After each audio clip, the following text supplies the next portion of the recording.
नमस्कार मित्रांनो, स्वागत आहे तुमचं इन्फोटेक मराठीच्या एका नवीन व्हिडिओमध्ये। तर मित्रांनो, शेतकऱ्यांसाठी एक आनंदाची बातमी आहे। काही शेतकऱ्यांची कर्जमाफी झालेली आहे।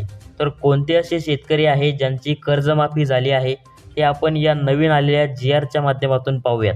पण त्या अगोदर जर तुम्ही चॅनलवरती पहिल्यांदा आला असाल तर चॅनलला सबस्क्राइब करा, अशाच महत्त्वपूर्ण अपडेट्स भेटत राहतील। तर राज्यात जुलै 2019 ते ऑगस्ट 2019 या कालावधीमध्ये अतिवृष्टीमुळे उद्भवलेल्या पूर परिस्थितीत बाधित झालेल्या जिल्ह्यातील बाधित शेतकऱ्यांचे पीक कर्ज माफ करण्याच्या योजनेअंतर्गत आतापर्यंत रुपये 52,562 लाख इतकी रक्कम वितरित करण्यात आली आहे। सदर योजनेच्या अनुषंगाने सहकार आयुक्त पुणे यांनी संदर्भ क्रमांक 5च्या पत्रान्वये रुपये 379.99 लाख निधी वितरित करण्याचा प्रस्ताव सादर केला आहे। त्यानुसार सदर योजनेसाठी सन 2023-24 साठी सन 2023च्या हिवाळी अधिवेशनातील पुरवणी मागणीद्वारे रुपये 379.99 लाख इतका निधी मंजूर करण्यात आला आहे।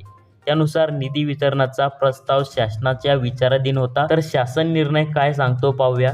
सदर योजनेसाठी सन 2023-24 साठी सन 2023च्या हिवाळी अधिवेशनातील पुरवणी मागणीद्वारे रुपये 379.99 लाख इतका निधी मंजूर करण्यात आला आहे। वित्त विभागाच्या दिनांक 5/2/2024 रोजीच्या परिपत्रकानुसार मंजूर निधीपैकी 70% म्हणजे 265.99 लाख एवढा निधी राज्यात जुलै 2019 ते ऑगस्ट 2019 या कालावधीमध्ये अतिवृष्टीमुळे उद्भवलेल्या पूर परिस्थितीत बाधित झालेल्या जिल्ह्यातील बाधित शेतकऱ्यांचे पीक कर्ज माफ करण्यासाठी सहाय्य करण्यास शासन मान्यता देण्यात येत आहे। तर मित्रांनो, राज्यात जुलै 2019 ते ऑगस्ट 2019 या कालावधीमध्ये अतिवृष्टीमुळे उद्भवलेल्या पूर परिस्थितीत बाधित झालेल्या शेतकऱ्यांसाठी ही कर्जमाफी आहे। हे मी या व्हिडिओमध्ये दोनदा सांगितलेले आहे। त्यामुळे तुम्ही जर या योजनेत बसत असाल तर तुमचेही कर्ज लवकरच माफ होईल। माहिती आवडली असल्यास लाईक करा, शेअर करा आणि अशाच इतर इन्फॉर्मेटिव्ह माहितीसाठी सबस्क्राइब करायला विसरू नका।